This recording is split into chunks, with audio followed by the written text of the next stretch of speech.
tardes, soy Florencia de Rodas y como cada semana recuperamos la memoria noticiosa de ECO, el primer sistema informativo de habla hispana del mundo. Y vamos con esta transmisión especial del 6 de enero de 1991 bajo la conducción de María Antonieta Collins y Francisco Ramírez. El presidente de Irak, Saddam Hussein, confiaba en la victoria tras invadir Kuwait. Estados Unidos lanzaba una advertencia y un plazo para que Hussein se retirara de suelo kuwaití el 15 de enero. El presidente estadounidense George Bush se reunía con el secretario general de la ONU, Javier Pérez de Cuéllar, para analizar la situación precisamente en Kuwait. John Major, el primer ministro de Reino Unido, comenzaba una gira por Egipto, Omán y Arabia Saudita. Guatemala iba a una segunda ronda en sus elecciones presidenciales en medio de una lucha contra el narcotráfico. Además, los guatemaltecos celebraban a San Simón con grandes fiestas en San Simón Ixapa. Y Francia, a su vez, llevaba a cabo el Festival del Pan de Especias de San Nicolás en Alsacia. Esa es la narración original.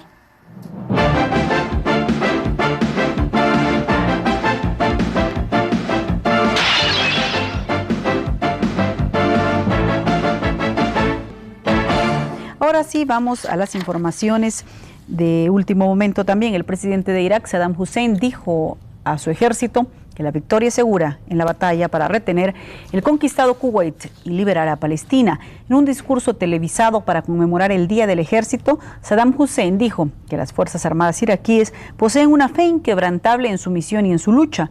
Descartó cualquier compromiso en las cruciales conversaciones con los Estados Unidos y Ginebra, Suiza. A su vez, los líderes del ejército de Irak juraron lealtad al presidente Hussein. Los militares aseguraron que de estallar la guerra en el Pérsico, sus tropas enterrarán a las norteamericanas en tierra árabe.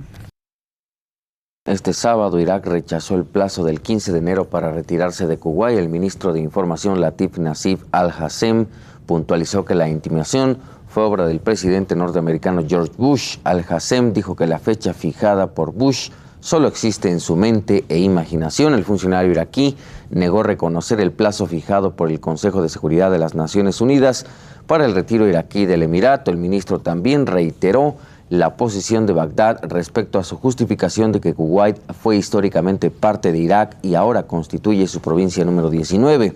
El ministro de Relaciones Exteriores iraquí, Tarek Aziz, tiene previsto reunirse el próximo 9 de enero en Ginebra, en Suiza, con su colega norteamericano James Baker. Según el presidente norteamericano, este podría ser el último intento de realizar un esfuerzo extraordinario por la paz. Y hablando del mismo tema, el señor George Bush, el presidente de los Estados Unidos, lanzó una advertencia a Irak. Ante la proximidad de la fecha fijada por Naciones Unidas para que Bagdad se retire de Kuwait, esto es el 15 de enero próximo, el señor Bush subrayó que el tiempo se agota y que Irak deberá retirar sus tropas o enfrentar terribles consecuencias. George Bush afirmó que 1991 marcará la retirada de las tropas invasoras, ya sea en forma pacífica o por la fuerza, y aseguró que la reunión de alto nivel que sostendrán en Suiza James Baker, el secretario de Estado norteamericano, y el canciller iraquí, Tarek Aziz, es un paso más en los intentos norteamericanos por buscar lo que sería una salida pacífica al conflicto. Sin embargo, el presidente de los Estados Unidos afirmó que se trata de la última oportunidad que tiene el presidente de Irak, Saddam Hussein, para desistir de su posición actual. El señor Bush indicó que James Baker es portador de un mensaje para Saddam Hussein y puntualizó también que el 15 de enero próximo es una fecha límite para que Irak acate finalmente las resoluciones de Naciones Unidas.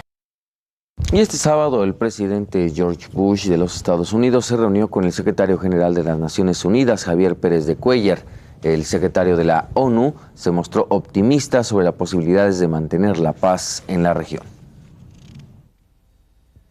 Tras visitar a George Bush en Camp David, la residencia de campo presidencial, Javier Pérez de Cuéllar, el secretario general de las Naciones Unidas, se mostró optimista sobre las posibilidades de mantener la paz en el Golfo Pérsico, señalando que el próximo encuentro en Ginebra entre enviados de Washington y Bagdad será decisivo. Cuéllar, quien charló con el presidente norteamericano durante 3 horas sobre la crisis en el Golfo, dijo que Bush desea encontrar una solución pacífica al conflicto, pero al mismo tiempo mantiene su cometido de poner en vigor la resolución de las Naciones Unidas que exige la retirada de Irak de territorio de Kuwait para el 15 de enero, o de lo contrario, una coalición internacional obligará por la fuerza a Saddam Hussein a tomar esta acción. A pesar que tanto Irak como Estados Unidos parecen llevar posturas bastante inflexibles A la reunión que tendrá lugar el próximo miércoles 9 de enero, Pérez de Cuéllar pareció tener motivos para creer que ambos países pueden mostrar cierto grado de flexibilidad. Y el primer ministro de la Gran Bretaña, el señor John Major, va a entrevistarse con los gobernantes de Omán, de Egipto y también de Arabia Saudita. El primer ministro John Major viajará al Golfo para inspeccionar las tropas británicas en la región. Su gira de 4 días abarcará Omán, Egipto y Arabia Saudita, donde se entrevistará con los gobernantes de esos países, así como con miembros del gobierno kuwaití en el exilio. Pocas horas antes de partir, el señor Major declaró en una entrevista televisada que el secretario de Estado estadounidense James Baker no propondrá ningún arreglo a Irak durante la reunión que se llevará a cabo en Ginebra respecto a la crisis del Golfo. La llegada del señor Baker a Londres se espera de un momento a otro. En esta capital se entrevistará con el ministro de Relaciones Exteriores, Douglas Hart, antes de continuar viaje a Ginebra. Y de este lado del mundo, este domingo en Guatemala se llevará a cabo la segunda ronda de elecciones presidenciales. Más de 3 millones de personas acudirán a las urnas para decidir quién será el sucesor de Vinicio Cerezo Arévalo. Los candidatos a ocupar la presidencia de Guatemala son Jorge Carpio Nicol, católico de centro derecha, y el conservador evangelista Jorge Serrano Elías. El voto de los católicos se mantiene como una incógnita, pero podría echar por tierra los vaticinios de las encuestas que dan como favorito a Jorge Serrano Elías y dar la victoria al editor católico de 58 años, Jorge Carpio. El gobierno ha desplegado un fuerte dispositivo de seguridad a fin de garantizar la tranquilidad de la población durante las elecciones de este domingo. Y a este respecto, también en Guatemala, las fuerzas de seguridad mantienen una batalla contra el narcotráfico. Las fuerzas de seguridad de Guatemala que integran la organización CIPROSI, donde están involucradas Ejército Nacional, Policía Nacional y Guardia de Hacienda, lograron incautar un nuevo cargamento de cocaína, aproximadamente 54 kilos, valorados en más de 10 millones de dólares. Estos se encontraban, como podemos apreciar, dentro de los aros o llantas o neumáticos de varios trailers, y se logró detectar dentro de los aros de cada uno de los vehículos los lugares donde venía oculta la droga. Esta era la forma de introducirla a el norte de América, atravesando todo territorio mexicano hasta llegar a los Estados Unidos. Aquí podemos apreciar otro de los compartimientos hechos en lámina de acero, donde caben exactamente más de 1,5 kilos de cocaína. Continuando con esta exitosa labor, elementos del CIPROSI, con el apoyo y colaboración de la DEA y mediante una orden de registro domiciliario otorgada por un tribunal y en presencia de juez competente, efectuaron una inspección en un parqueo de vehículos. Al primero de los cabezales encontrados y revisado, en el interior de la Catarina le fueron encontrados 14 kilos de cocaína y en el furgón que alaba fueron encontrados 5 kilos más. En el segundo tráiler fueron encontrados 35 kilos de cocaína, los cuales estaban en compartimientos metálicos especiales en el interior de las llantas y adheridos con soldadura a los aros. El total de la droga incautada es de 54 kilos, los cuales están valorados en la cantidad de 54 millones de quetzales, lo que significan más de 10 millones de dólares. Hoy vamos a seguir hablando de Guatemala porque Alberto Antoniotti le va a contar a usted la historia de un santo muy especial, un santo que incluso en ocasiones le representan vestido de charro mexicano, un santo que, aunque usted no lo crea, pues no es muy venerado en la ciudad de San Andrés Ixapa, Paco Ramírez. Ixapa, sí. San Andrés Ixapa, allá en Guatemala. Pero en fin, es Alberto Antoniotti el que le tiene a usted esta historia. Oh poderoso San Simón, te ofrezco tu puro, tus tortillas, tu guarito y candelas, si me sacas de cualquier peligro en que me encuentre, ya sea que me demanden por deudas que no he podido pagar, y te pido que el juez quede vencido y al lado mío, por tu nombre, que todo quede en el olvido, y te lo pido en nombre de aquel a quien vendiste por 30 monedas. Así finaliza la oración de San Simón o Mashimón, un santo creado por la imaginación de los indígenas del altiplano guatemalteco. Algunos historiadores creen que Mashimón o San Simón es el rechazo de los indígenas a la imposición religiosa de la conquista, asegurándose que este santo, que no es reconocido por la Iglesia Católica, es la misma persona de Judas Iscariote. El ritual de veneración a Mashimón es algo muy especial. En San Andrés Itzapa, a 60 kilómetros de la capital de Guatemala, se venera una de las más importantes imágenes de Mashimón o San Simón. En la calle que conduce a su templo se encuentran imágenes, cromos, estatuillas, amuletos, agua bendita, puros, que son requisitos indispensables para obtener un favor del santo. Al llegar a su altar, encontramos su imagen rodeada de ofrendas que van desde dinero en efectivo hasta legumbres, tortillas y pan. Vimos cómo los fieles rocían la imagen de San Simón con aguardiente, por lo que le colocan una toalla para proteger su vestimenta, la que según el alcalde de la cofradía, Fermín Salcuc, se le cambia cada 8 días. Vimos en las paredes del templo testimonios de favores recibidos y hasta la foto de un candidato que pretendía ser presidente. Supimos que las candelas tienen determinado color para cada favor solicitado. Las verdes para prosperidad en los negocios, las amarillas para que un viejo consiga trabajo, las azules para trabajo y buena suerte, las de color lila para dejar algún vicio, las rojas para encontrar la pareja perfecta en el amor, y así sucesivamente cada color tiene un significado. San Simón o Mashimón tiene fieles en México y en toda Centroamérica, pero lo más curioso es que quienes no creen en él son los habitantes de San Andrés Itzapa. Y con motivo del Día de San Nicolás, en 80 ciudades de Francia se celebró la fiesta del pan de especias. Niños, señoras y caballeros, vengan. Era una vez una fiesta del pan de especias donde todos comían y comían. En un decorado de cuentos y leyendas que recrea una pequeña ciudad de la Edad Media, los mercaderes que vienen de la ruta de las especias cuentan sus tradiciones y sus secretos. Esta tradición se celebró en París durante varios días, pero también en 80 ciudades de provincia en las que se crea su propia feria y su propio pan de especias con el emblema de su ciudad.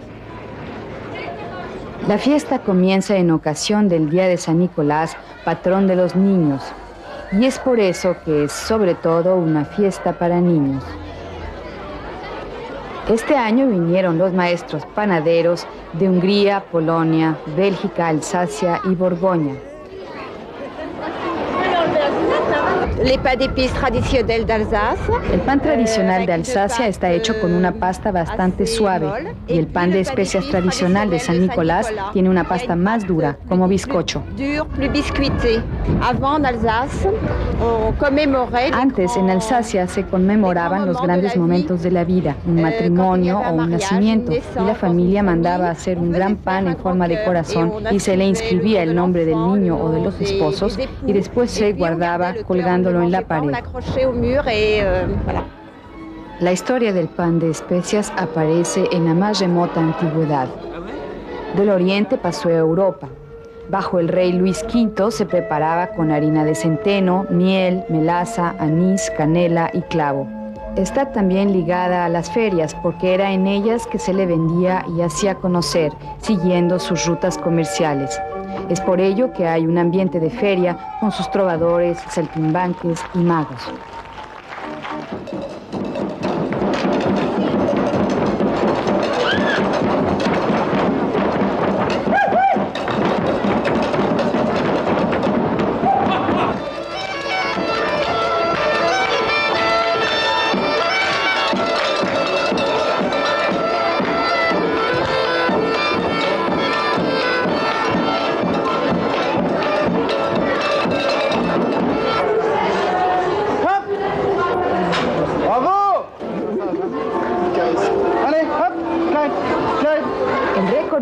Del pan más grande del mundo se rompió en esta feria. Pesa 700 kilos y mide 3 metros de largo. Regresamos pronto.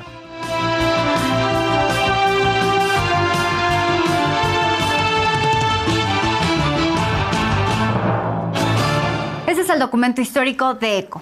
Y a más de 34 años, el presidente de Estados Unidos, Donald Trump, acudió el martes y el miércoles a la cumbre de la OTAN en La Haya, capital de los Países Bajos. Ahí insistió en que fueron destruidas las instalaciones nucleares de Irán. Vamos con el reporte de Manuel Rosales. Iran will not have nuclear. Well, we blew it up. It's blown up. To kingdom come. En su participación en la cumbre de la OTAN, Donald Trump presumió que los bombardeos del sábado consiguieron destruir totalmente las instalaciones nucleares de Fordow, Natanz e Isfahán, y que el programa nuclear de Irán ha retrocedido varias décadas. As you know, last weekend the United States successfully carried out a massive precision strike on Iran's nuclear enrichment facilities, and it was very, very successful. It was called obliteration. Pero no todos comparten ese entusiasmo. Un informe de inteligencia del Pentágono, cuya filtración ya es investigada por las autoridades, indicó que aunque hubo daños severos, el programa solo se habría retrasado unos meses, mientras las reservas de uranio enriquecido al 60% podrían no haber sido afectadas. I had received a letter from the Iranian foreign minister saying that they had taken protective measures already. They did not get into details into what that meant, but clearly that was the implicit meaning of that. So we can imagine that this material is there. Mientras tanto, en Teherán, la Cancillería reconoció daños graves y el Parlamento aprobó suspender la cooperación con el Organismo Internacional de Energía Atómica. آژانس بین‌المللی انرژی اتمی نیز که حتی حاضر نشد در ظاهر هم که شده حمله به تأسیسات هسته‌ای ایران را محکوم کند اعتبار بین‌المللی خود را به حراج گذاشت. En medio del caos, Trump abrió la puerta a una nueva etapa diplomática y anunció que la próxima semana podrían retomarse las conversaciones con Irán, y no descartó firmar un acuerdo, aunque dejó claro que para él ya no es necesario. I don't care if I have an agreement or not. The only thing we'd be asking for is what we were asking for before about we want no nuclear, but we destroyed the nuclear. Mientras tanto, la frágil tregua entre Israel e Irán se mantiene, pero una pregunta queda en el aire. ¿Será este el inicio de la paz duradera o solo una pausa en una historia que amenaza con repetirse? They fought very, very hard and very viciously, very violently, and they were both satisfied to go home and get out. And can it start again? I guess someday it can. It could maybe start soon. Emanuel Rosales, Noticias N+. Moscú criticó el martes la militarización desenfrenada de la OTAN en La Haya, donde los países miembros de la alianza militar acordaron el aumento del gasto en defensa para Europa, esto en un 5% del Producto Interno Bruto. El vocero del Kremlin, Dmitry Peskov, dijo que la alianza ciertamente está siguiendo el camino de la militarización desenfrenada. La guerra entre Rusia y Ucrania estuvo entre los temas principales en la cumbre de La Haya. Y en la cumbre de la OTAN en La Haya hubo un nuevo encuentro entre los presidentes Donald Trump y Volodymyr Zelensky. El mandatario ucraniano calificó de larga y sustancial la reunión que mantuvo en La Haya con su homólogo estadounidense Donald Trump. Zelensky dijo que sirvió para hablar de cómo lograr un alto al fuego y una paz real y de cómo proteger a la población ucraniana. El presidente ucraniano también valoró, tras reunirse con Trump, la atención y la disponibilidad de ayudar a traer la paz que a su juicio está mostrando el presidente de Estados Unidos. Donald Trump expuso que hablaría con el presidente ruso Vladimir Putin para poner un fin a la guerra. Agregó que 7,000 soldados rusos y ucranianos murieron la semana pasada.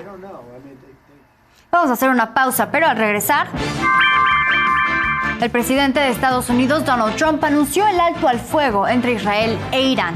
Ya volvemos, estamos en ECO.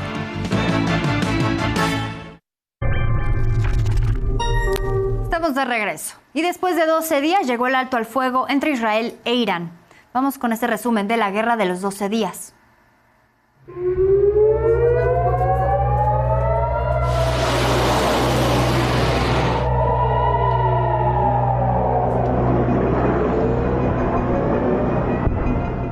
עשו בכוונת תחילה, אנחנו גם נשיג את יעדינו וגם ננחית עליהם מכה אחת אפיים. Los 12 días que sacudieron al mundo y amenazaban con arrastrar a Medio Oriente a un conflicto a gran escala terminaron este lunes, tras un anuncio del presidente Donald Trump. Thank you very much.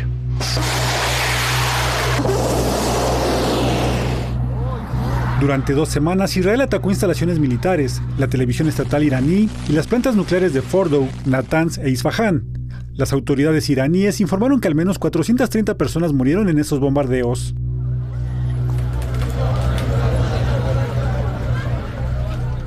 אנחנו פעלנו בשעה 12, לפני שאיראן הצליחה לשעוט קדימה, לעשות נשק גרעיני, ולפני שהיא רצה קדימה לפתח 10,000 טילים בליסטיים כאלה, כמו שנפלו בבת ים ובמקומות אחרים.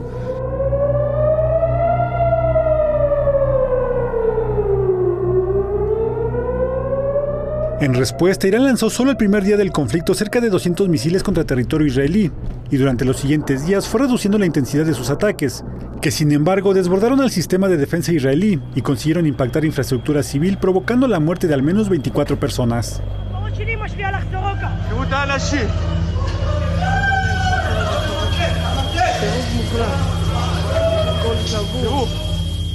איראן תשלם מחיר יקר מאוד על רצח אזרחים, נשים, ילדים, שהם עשו בכוונה תחילה.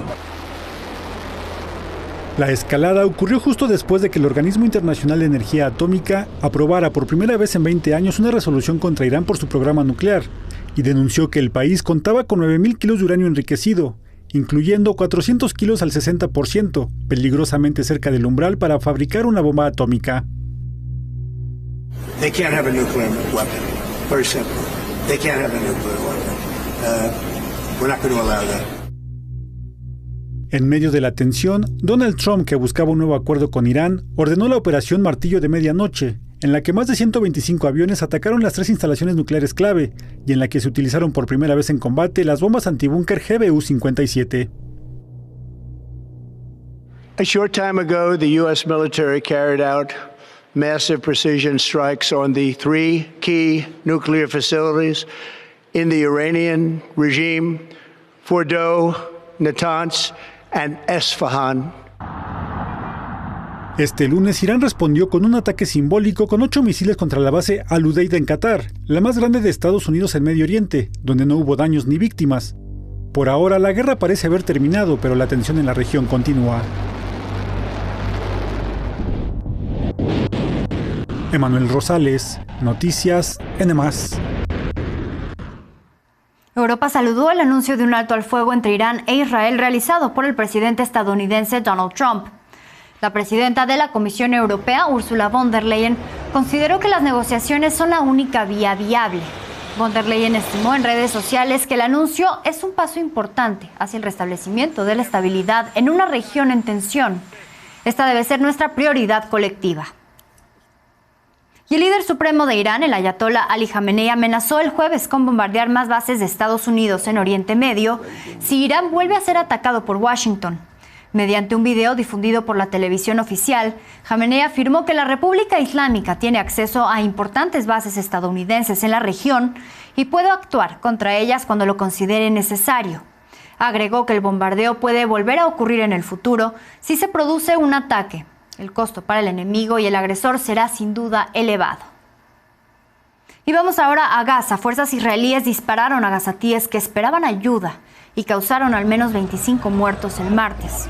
Con esta acción ya son más de 500 personas asesinadas en ataques junto a los puntos militarizados de distribución de alimento instalados desde el 27 de mayo por la Fundación Humanitaria para Gaza. Y más de 56,000 personas han muerto por fuego israelí en la Franja de Gaza desde que Israel comenzara su ofensiva bélica después de los ataques de Hamas el 7 de octubre de 2023. Así lo anunció el martes el Ministerio de Sanidad local.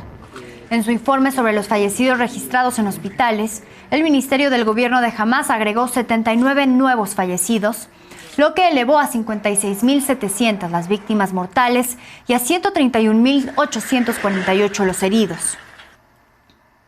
La presidencia de la Autoridad Palestina celebró el martes el anuncio de un fin de las hostilidades entre Israel e Irán y exigió en aras de la estabilidad regional un alto al fuego que incluya la Franja de Gaza, donde Israel mantiene una guerra contra el movimiento palestino Hamas desde hace más de 20 meses. La presidencia palestina valora los esfuerzos realizados para desescalar la situación, considerando el alto al fuego entre Israel e Irán anunciado por Washington como un paso importante hacia la seguridad y la estabilidad en la región. Así lo señaló un comunicado publicado por la agencia oficial palestina Wafa.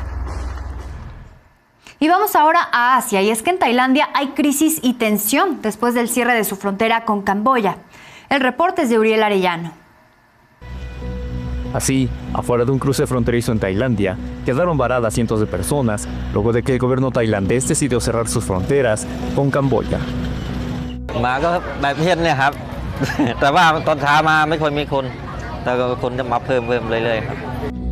Fue el lunes cuando la primera ministra de Tailandia ordenó el cierre de las fronteras terrestres con Camboya, en medio de la creciente tensión entre ambos países, quienes desde hace más de 100 años, durante la ocupación francesa en la entonces Indochina, se disputan una zona fronteriza no demarcada y cuyos enfrentamientos a lo largo de un siglo se han saldado con más de 130 muertos. Un reciente combate a finales del mes pasado dejó un soldado camboyano caído.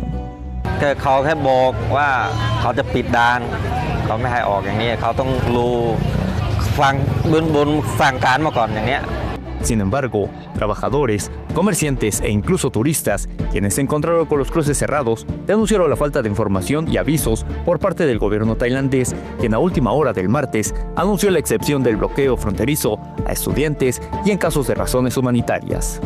I just got the news from this morning that the border is closed. So now I have to go back to Bangkok and find another way to reach my destination. Pero la medida anunciada por la primera ministra llega tarde y desordenada, según la opinión pública, luego de que algunos sectores cuestionaron el manejo de la incipiente mandataria al añejo conflicto con Camboya, tras la filtración por el propio exdirigente y actual presidente del Senado camboyano, Hun Sen, de una llamada telefónica efectuada la semana pasada, en la que la líder tailandesa criticó a un comandante del ejército de Tailandia, lo que le costó la dimisión del gobierno de uno de sus principales aliados y la presión de la oposición para que renuncie al mando del país del sudeste asiático. Uriel Arellano, Noticias N+. Y pasamos ahora a Colombia, y es que el senador Miguel Uribe, candidato a la presidencia de ese país por el Partido Centro Democrático, fue sometido el lunes a una nueva intervención quirúrgica. Así lo informó su esposa María Claudia Tarazona. Uribe, de 39 años, se encuentra en situación crítica tras ser atacado por un joven de tan solo 15 años que le disparó con una pistola en la cabeza durante un evento político en un barrio de clase media al occidente de Bogotá. Y antes de despedirnos, vea esto. El chofer de un tráiler se salvó de morir tras quedar al borde de un puente vehicular en la provincia china de Guizhou. La estructura colapsó por un deslave de tierra provocado por las intensas lluvias en esa zona. Justo cuando el puente se caía, parte de la cabina quedó colgando. El conductor tuvo que esperar a que llegaran los equipos de emergencia para poder ser rescatado. Imagínense el susto. Ya está aquí una emisión más del Archivo Histórico de ECO y de la actualidad de las noticias internacionales. Soy Florencia de Rodas, muchas gracias por acompañarnos. Los esperamos aquí la próxima semana.